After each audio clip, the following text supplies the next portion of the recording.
Բարև ձեզ սիրելի հեռուստադիտողներ, Civic-ի տաղավարում հանուն Հանրապետության կուսակցության փոխնախագահ քաղաքագետ Ռուբեն Մեհրաբյանն է, բարև ձեզ։ Բարև ձեզ։ Շնորհակալություն մեզ հյուրընկալվելու Ես եմ շնորհակալ հրավերի համար։ Պարոն Մեհրաբյան, վարչապետ Նիկոլ Փաշինյանը Փարիզում էր, հանդիպում եղավ Մակրոնի հետ, քննարկվեցին Հայաստան-Ֆրանսիա ռազմավարական բնույթի հարցեր, նաև Մակրոնը իր աջակցությունը հայտնեց տեղի ունեցող պրոցեսներին ապաշրջափակման հետ կապված։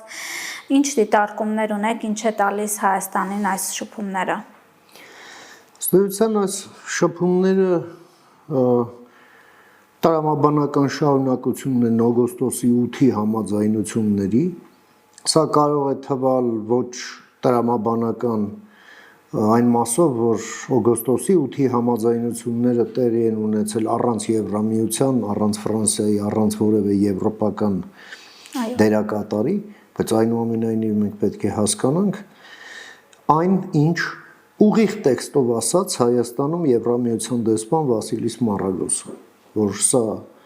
դիտարկվում է ոչ միայն որպես ամերիկյան պրոյեկտ, այս պրոյեկտը նաև մերն է, իրենք են ասում, եւ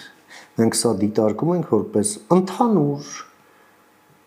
եվրատլանտյան ռազմավարության բաղկացուցիչ։ Մեջբերման ավարտ։ Փորձենք հասկանալ որն է այդ ռազմավարությունը։ Այդ ռազմավարությունն է ցամաքային կապ հաստատել Կենտրոնական Ասիայի հետ եւ այդ կապը այլ կերպ քան Հարավային Կովկասն է հնարավոր չէ։ Հնարավոր չէ Կենտրոնական Ասիան դուրս բերել ռուս-չինական այդ բուտերբրոդից, հա, աշխարհագրական, երբ Կենտրոնական Ասիայի երկրները, որոնք անկախ սուվերեն պետություն են եւ թևակողել են իրենց պետականության կայացման հերթական փուլ, շարունակեն կախվածության մեջ լինել կամ Ռուսաստանից, կամ Չինաստանից համաշխարհային տնտեսության հետ հաղորդակցվելու համար։ Այդպիսի կապ կարող է ապահովել, հա, քաղաքականապես չծանրաբեռնված միայն Հարավային Կովկասը։ Այդ դրա համար էլ անհրաժեշտ է, որպեսզի Հայաստան, Ադրբեջան հարաբերությունները նորմալանան եւ հարավկովկասյան եղած հաղորդակցության ուղիները բացվեն, նաև այդ բացվածներին գումարվեն նորակառույցները, որովհետև միայն կարելի է ուղղակի պատկերացնել, թե ինչ ծավալի բեռնափոխադրումների մասին է գնում խոսքը կամ կարող է գնալ, ասենք, երկարաժամկետ հեռանկարում։ Եվ այստեղ Հայաստանը այո սուբյեկտ է այս գործընթացներում, այս մեգապրոյեկտում, այսպես ասենք, եւ այստեղ Միացյալ Նահանգների եւ Եվրամիության ռազմավարությունները ըստ էության նույնական են։ Եվ իհարկե այս ամենն էլ նաեւ սկիզբ է դնում այն տնտեսական մրցակցության, հա, որը անխուսափելի է, քանի որ համաշխարհային տնտեսությունը շուկայական է։ Տեսեք, պարոն Մեհրաբյան, երբ այս համաձայնությունները կնքվեցին, Հայաստանում այս ռուսական թևի ուժերը աղմուկ բարձրացրեցին, որ նաև տեսակետներից մեկը այն էր, որ առանց Եվրամիության է սա տեղի ունենում, բայց հիմա մենք օրինակ Մակրոնի եւ դուք մեջբերեցիք նաև դեսպանի խոսքերը գալիս են արդյոք ապացուցելու, որ սրանք եւս մի փորձ էին ապակայունացնելու եւ այս անգամ եթե Ռուսաստանի միջոցով չէր ստացվում, գոնե Եվրամիության միջոցով ձախողել այս գործընթացները։ Տեսեք, ռուսներին այլ բան չի մնում, քան իրենց պրոքսիների միջոցով փորձել իրավիճակը ապակայունացնել, պրոյեկտները հարամել, բայց վերջին հաշվով նաև ուզած-չուզած փորձել օգտվել այս համաձայնության պտուղներից։ Եվ դրա վկայությունն այն էր, որ երբ Ալիևը հայտարարեց, որ Ադրբեջանը վերացնում է Հայաստանի նկատմամբ տարանցման սահմանափակումները եւ Հայաստանն էլ հանդիպակաց քայլ արեց Ադրբեջանին եւ Թուրքիային, հա, ըստ էության այդ տարանցումը առաջարկելով նրանց Հայաստանի տարածքով ինչ արեցին ռուսները, զանգեցին Ալիևին եւ ստացան համաձայնություն, որ իրենց համար եւս հանվում են այդ տրանզիտային սահմանափակումները, բայց ըստ էության Ալիևի հայտարարությունը վերաբերվում էր ընդհանրապես տրանզիտային սահմանափակումներ հանելուն, կլինի դա Ռուսաստանից, թե Թուրքմենստանից, թե Ղազախստանից, թե որտեղից։ Հետևաբար ռուսներին այլ բան չի մնում, քան ուղղակի գալ եւ հարմարվել։ Ի վերջո եթե սա շուկա է, հետաքրքիր բան կա ձեզ ամեն ինչ ունի գին, շուկայական հարաբերություններ արի վճարի վերցրու գնա ձեր տուն, բայց խաղ թելադրող կամ շուկայի նայող դու չես լինելու։ Այն ինչին ձգտում է Ռուսաստանը եւ իր ձգտումները չի թաքցնում, բացի դրանից էլ չի դադարեցնում փորձերը իրավիճակը հետ շրջելու համար։ Դրա վկայությունն է Լավրովի արած այն վերջին հայտարարությունը, հա, այն գնացել էր կոլխոզի ֆյուրերի մոտ մեծ խոսելու, որ թույլ չենք տա Անդրկովկասը եւ բանը պոկել Ռուսաստանից։ Ինչի մասին է խոսքը։ Ինչի մասին է խոսքը։ Ի վերջո հա նաև ինչ է ասում դե Միացյալ Նահանգները ինչ որ արհեստական երկխոսության հարթակներ են ձևավորում եւ շահագրգռված են ոչ այնքան արդյունավետ համագործակցությամբ, որքան Ռուսաստանից պոկելով, հա, այսպես ասեմ։ Եկեք մեկ ընդմիշտ ֆիքսենք։ Հիմա շատերի մոտ գայթակղություն կառաջանա, մանավանդ նրանք, ովքեր մի քիչ շատ են խոսում բալանսավորումից, հա, որ բա չէ ինչ եք ասում, ինչ կտրվել, ինչ բան, հա։ Այո, կտրվել։ Այն իմաստով, որ Լավրովը ասում է թույլ չեմ տա, հա, ուրեմն մենք ոչինչ չենք խնայի, որ հենց դա տեղի ունեն, այո, պոկվի, որովհետև օգոստոսի 8-ի համաձայնություններն իրականություն դառնալու համար Ռուսաստան այստեղ այս ձևով պետք է չլինի։ Սա աքսիոմատիկ է ուղղակի։ Ուրեմն կամ Ռուսաստան, կամ խաղաղություն, կամ Ռուսաստան, կամ զարգացում, կամ Ռուսաստան, կամ պետություն, որովհետև Ռուսաստանով այդ ամենը չի լինում ուղղակի։ Այո, դուք պետք է հեռանաք, այո, մենք պետք է պոկվենք ձեզանից, այո, մենք ձեզ պետք է վտարենք այստեղից, հարցեր։ Ինչի համար ոչ թե դա ինքնանպատակ է, այլ որովհետև մենք մեր զարգացման արդեն ընթացիկ փուլը հաղթահարելու համար եւ նոր փուլ մտնելու համար, այո, դուք այստեղ պետք է չլինեք։ Ոնց բացատրենք։ Եվ նույնը, քանի մենք ունենք RЖD, խաղաղության խաչմերուկ չենք ունենալու, հա։ Այդ թրիպը չի կարող կառուցվել, քանի այնտեղ վերընկած են ռուս սահմանապահները։ Թուրքիայի հետ հարաբերությունների նորմալացում նշանակում է, որ այդ սահմանին էլ վերընկածները պետք է թողեն եւ դուրս գան։ 102-րդ բազան, որին Ղուրբան էր լինում Վարդան Նիկոլաևիչը, ինչի համար մռմռում էր Տիկին Զախարովան, եւս պետք է չքվի այնտեղից։ Այո, եւ ստեղ պետք չի գնալ եւ արդարանալ, չէ, ինչ եք ասում բան։ Ոչ։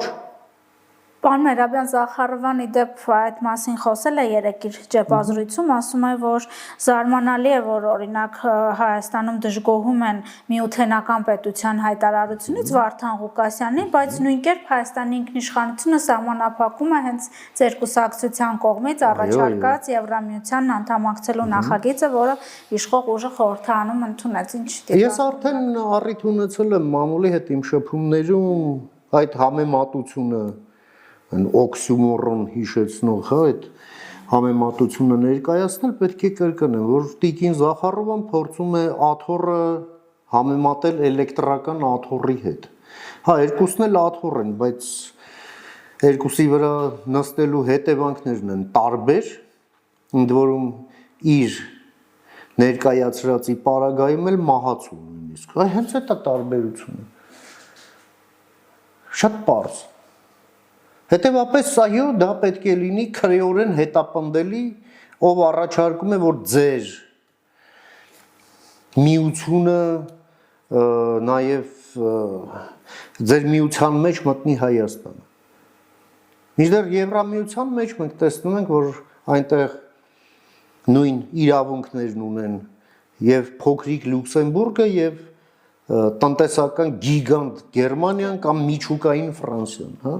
եւ Լյուքսեմբուրգը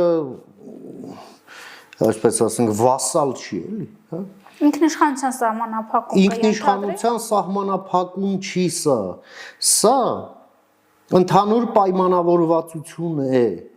ընդհանուր նպատակների, ընդհանուր շահերի եւ ընդհանուր արժեքների հիման վրա կոնկրետ գործողությունների հետ կապված։ Եվ նույնիսկ այստեղ էլ եթե միասնականություն չի լինում, այնուամենայնիվ օրինակ ոնց որ Հունգարիան, ինչ պատճառով դա կարևոր չի եւ ինչ դրդապատճառով էլի կարևոր չի, բայց փաստն է նա, որ Հունգարիային ոչ մեկ ոչինչ չի ասում դրա համար։ Հա, ասում են, բայց Հունգարիան համարվել է եւ համարվելու է սուվերեն պետություն իր քաղաքական որոշումներում։ Սրա մասին է խոսքը։ Ռուսականը հիմա տեսեք, վերցնում եք ՀԱՊԿ, վերցնում եք ԵԱՏՄ-ն, հա, ասում են դե հա սա էլ է միություն, հա բա ձեր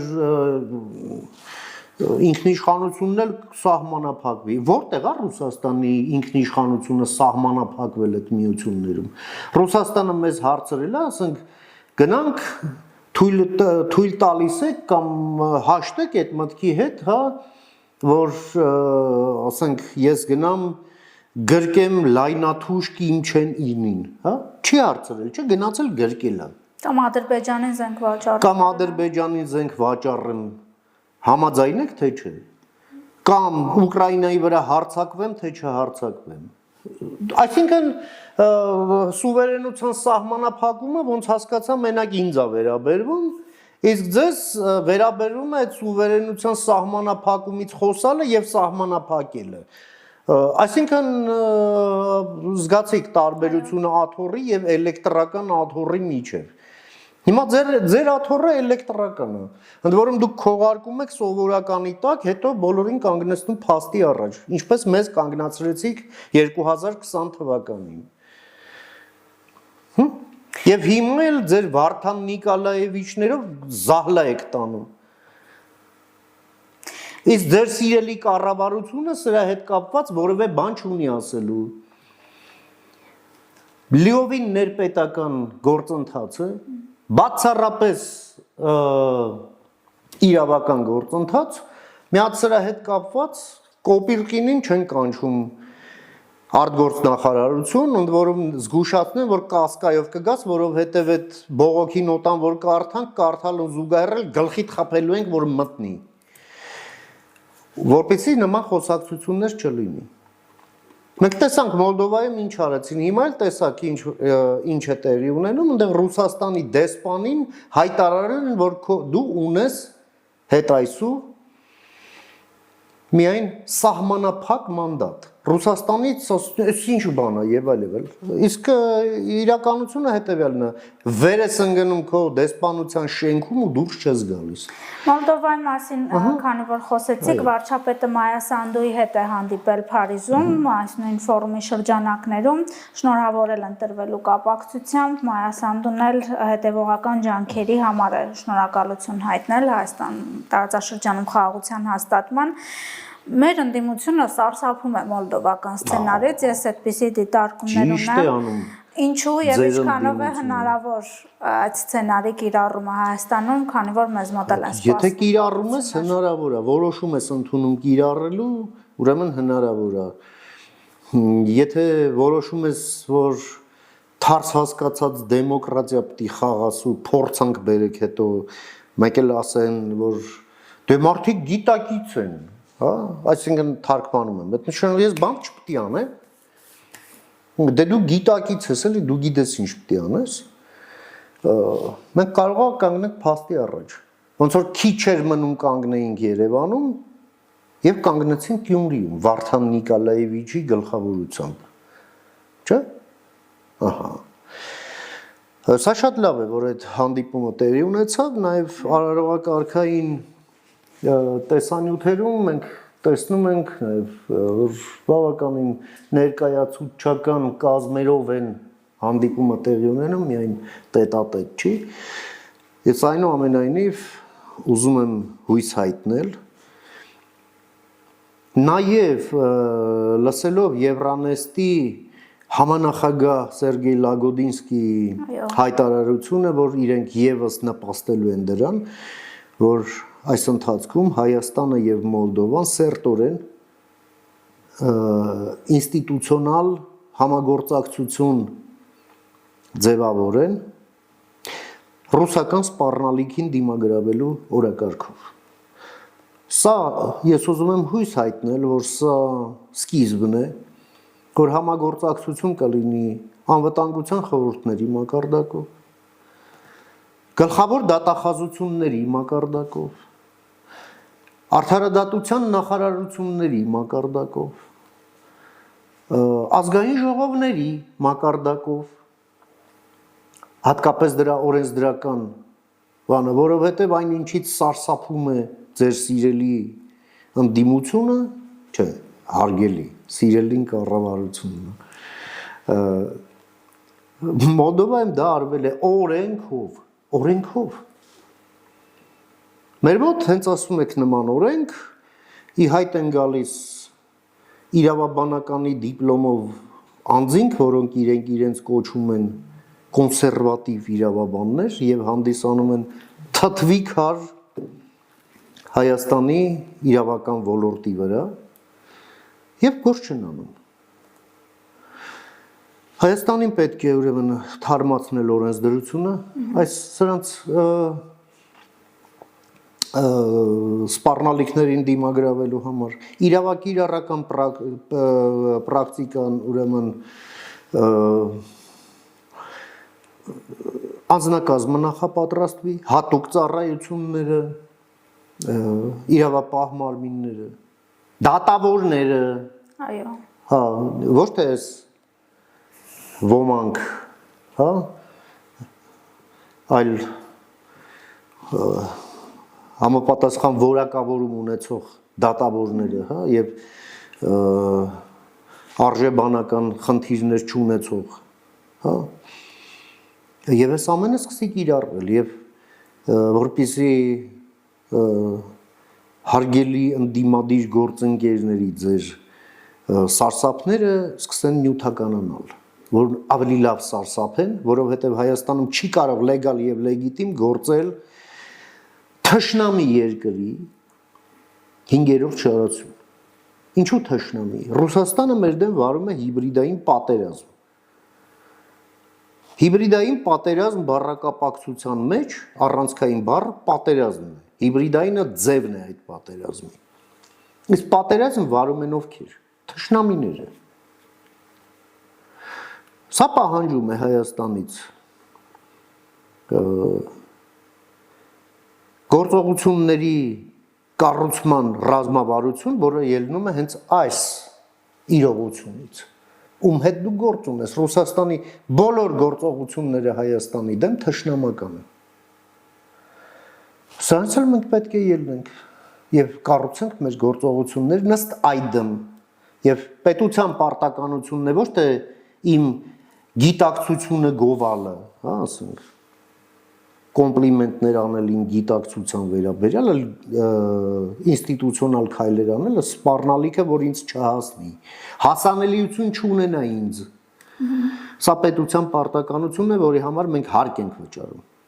Օրինակ, երբ մեր արտգործնախարար Միրզոյանը այս խաղաղության 8-րդ համաժողովի ընթացքում խոսում էր հիբրիդային սպառնալիքների ալիքի մասին։ Այդ որ շանտղուց է գալիս այդ սպառնալիքները, դա դիտի ասի։ Խոսում է օտարերկրյա միջամտությունների մասին։ Որ 200 երկիր կա, որտեղից է գալիս։ Օրինակ մի ժամանակ մենք անընդհատ խոսում ենք, որ Թուրքիայից ու Ադրբեջանից են, բայց հասցեական հիմա կարծես ավելի մեծ խնդիր է ռուսական։ Հիմա ասում ենք շատ լավ դիալոգ է, այլ բան չկա, եւ այլ խաղաղություն ենք կառուցում։ Ճիշտ եմ հասկանում։ Այո։ Բա որտեղից է գալիս։ Այլմոլորակայիններից։ Եկեք մենք ինքներս մեզ չխաբենք։ Եթե դուք բժիշկ եք եւ ձեր պացիենտը հիվանդ է ժանտախտով, հա, ձեզ մի խաբեք, որ նրա մոտ ընդամենը գրիպ է, հասկանում եք։ Հիվանդին կսպանեք։ Իսկ ճիշտ բուժում նշանակելու համար էլ պետք է մի հատ նաեւ թարմացնել գիտելիքները, ինչ է ժանտախտը, ինչպես է բուժվում, ինչ ժամանակակից մեթոդներ կան։ Այն ինչ էլ որ չունեք, դրսից բերեք, կոնսիլիում հրավիրեք եւ այլն եւ բուժեք այդ հիվանդին։ Այո, ժանտախտից։ Սա ժանտախտ է։ Երբ մենք խոսում ենք, չգիտեմ, ինչերից, պայծառ ապագայից, ինչ-ինչ ապագա նվաճումներից, դե գիտեք ինչ, եթե ասենք սպորտսմենի փորում ճիճու է ընկած, հա, արդյունքներ դա չի կարող տա։ Մի հատ բուժեք, հետո նոր դրեք թող վազի, վարկյանացույց պահեք, բան եւ այլ եւ այլ։ Իսկ մինչ այդ դա պետք է բուժի։ Դուք ինչ եք ասում եք մենք պետք է բալանսավորենք, հա, այսինքն ճիճու պետք է չունենանք, բայց պետք է մի քիչ ունենանք։ Պետք է բուժենք, բայց մի քիչ պետք է չբուժենք։ Ինչի հետ եք բալանսավորում։ Պասանդուն ինչի համար չէր բալանսավորում։ Հիմա էլ դեսպանին գցել է իր շենքով, ասում էլ դուրս չգաս տեղից։ Երեսը չտնեմ։ Որովհետև հաջորդ քայլով պերսոնա նոն գրատա կհայտարարվի։ Մենք օրինակ ունենք Մոլդովայի հնարավորությունները ու Մոլդովայի կշիռը օրինակ Եվրամիության արևմուտքի համար, այդպեսի բարձրացրեք այդ կշիռը, եթե գտնում եք որ չի բավարարում։ Իսկ դրա համար այո պետք է համաեվրոպական վեկտորի մեջ լինես։ Եթե հապկում ես, այո չես ունենա։ Եթե ԵԱՏՄ-ում ես, էլի չես ունենա։ Եթե ԱՊՀ-ում ես, չես ունենա։ Եթե Տաջիկստան էլի զորք ես ուղարկում անհասկանալի զորավարժությունների, չես ունենա։ Եթե անվտանգության խորհրդի քարտուղարը գնում են հաստագլուխների հետ նստելու ինչ-որ համաժողովին, չես ունենա։ Կունենաս, երբ որ այդ բաները չանելու դեպքում, ոչ թե անելու դեպքում։ Մենք եկեք հասկանանք ինչը ինչից հետո է։ Իսկ Մոլդովան Հայաստանից շատ ավելի փոքր հնարավորություններով երկիր է։ Արդյունաբերություն գրեթե չունի, առանձնապես մեծ արտահանումն էլ գյուղատնտեսությունն է հիմնականում։ Այն էլի ուղղված է Ռուսաստան, ուրիշ բան չկա։ Հայաստանի հնարավորությունները շատ ավելի մեծ են։ Մանավանդ այս խաղաղության պայմաններում։ Խաղաղությունը մեծագույն բարիք է, բայց հիմա մենք եկեք հասկանանք, ինչ ենք անում այդ խաղաղության հետ։ Լավ, խաղաղություն ծափ տվեցինք, խաղաղություն կենացը խմեցինք, ամեն ինչ արեցինք։ Հիմա ինչ ենք անում այդ խաղաղության հետ։ Մենք մեր կուսակցությունը հիմա մարզերում այցելությունների մի մեծ շարք է սկսել։ Եվ մենք հասկանում ենք, որ այո մարդիկ ընդունում են խաղաղությունը որպես մեծագույն բարիք, բայց այնտեղ այնքան չլուծված հարցեր ա կուտակվել, գիտեք ինչ, որովհետև պերմանենտ կոնֆլիկտը նաև բթացնում է պետական կառույցներին։ Դա օբյեկտիվ պրոցես է, որովհետև գիտեք ինչ, եթե կա կոնֆլիկտ, ձեր մոտ աշխատավարձի հարց է, ուրիշի մոտ դպրոցի հարց է, ասում եք, այ մարդ մեզ հիմնական հարցը թողած լինել չլինելու հարցա դու եկել ես այդ մանր հարցով մեզ բան ես անում։ Ուսենց մանր հասել է կրիտիկական վիճակի։ Մենք հիմա մի հատ այն աստծու պատժի արժանի մի բարբարոսություն ենք մենք հանդուրժում, որ մեր հողերի 50%-ը չի մշակվում։ Մենք ունենք հսկայական ջրային ռեսուրսներ, դրա զարգացման կառավարման ռազմավարություն չունենք։ Մենք գյուղատնտեսության զարգացման ռազմավարություն չունենք։ Մենք ունենք սիտուատիվ լուծումներ, հա, բայց այդ ամենը, ասենք, ուր է տանում, տեսլականը չկա։ Էներգետիկա։ Մենք ունենք լիքը մանր գետեր, հա, որ ունեն լոկալ նշանակություն, մցրել են խողովակի մեջ, կողքերը ցամաքել է, ու ասենք 5-ից 10 մեգավատ հզորությամբ հոսանք է տալիս, մի քանի հոգի էլ փողը դնում են գրպանը, տարածքը 4 ցամաք։ Հրազդան քաղաքով անցնում է այդ քաղաքի անունով նույն գետը, հա, բայց համայնքի հողերի 30%-ը ջուր չկա։ Սա նորմալ է։ Լճի կողքի Վարդենիսում, որով նաև Վարդենիս գետն է անցնում, էդ էլ են մցրել տրուբի մեջ։ Լավ սենց ոնց կլինի։ Այս բաների ու մենք այն լոկալ բիզնեսի զարգացման ռազմավարություն պետք է ունենանք։ Մարդիկ բան են արտադրում, սպառման խնդիր կա դե։ Այդ մեծ սպառողները, հա, ասենք մեծածախ սպառողները հավես չեն անում, ավելի լավ է մի հատ ներմուծեն մի բանով, հա, այդ մի լոտով, հա, այսպես ասած, քան ասենք գնան մի հատ Վարդենիս, մի հատ Վայք, պայմանական, հա, մի հատ լորի,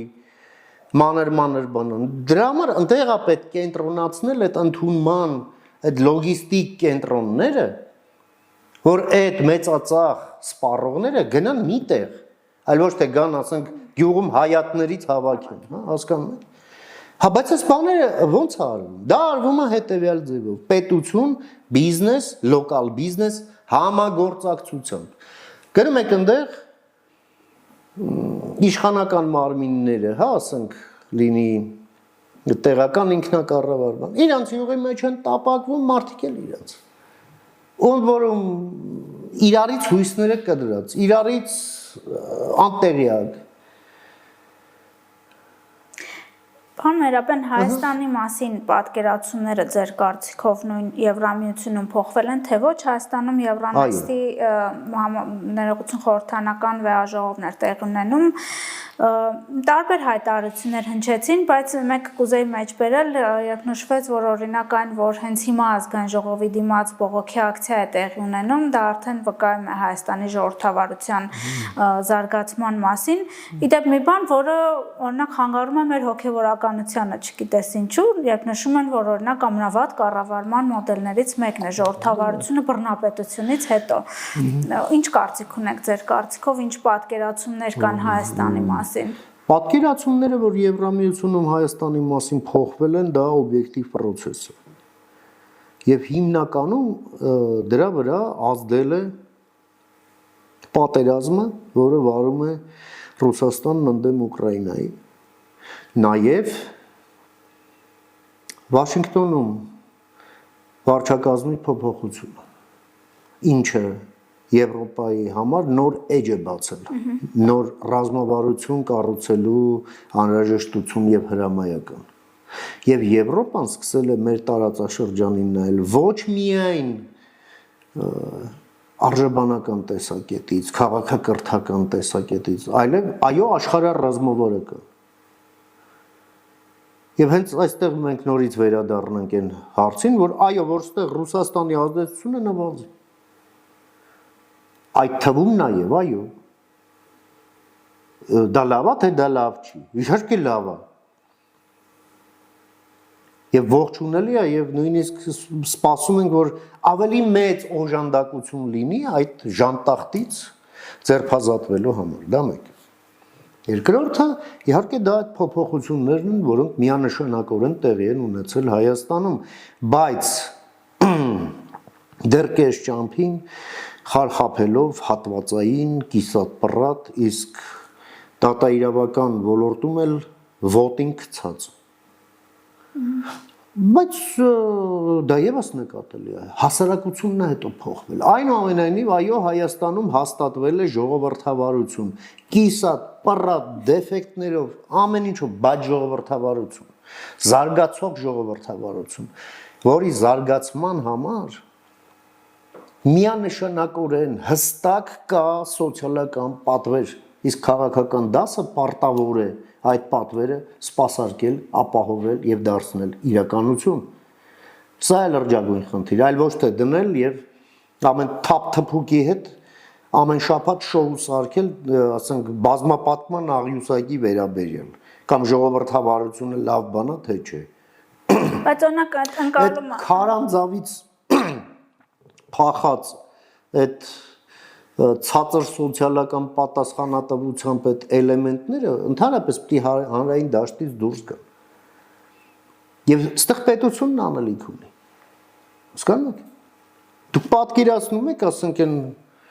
աշխարհում ամենամեծ թվով հետևորդներ ունեցող կաթոլիկ եկեղեցին, որ էլ ինկվիզիցիա, էլ Չեզարե Բորջիա, էլ ինչ այլանդակությամբ մեջով, որ ասեք, էլ Մուսոլինիի հետ համագործակցություն, ինչ ասեք, անցնելուց հետո, այնուամենայնիվ, այսօր կաթոլիկ երկրների մեծ մասը ժողովրդավարական երկրներ են, ճիշտ է։ Ու կաթոլիկ եկեղեցու մի հոգևորական, այն էլ բարձրաստիճան վերկանա, ու ասենք նույն բանը ասի։ Ինչ կլինի դրանից հետո, չէ՞։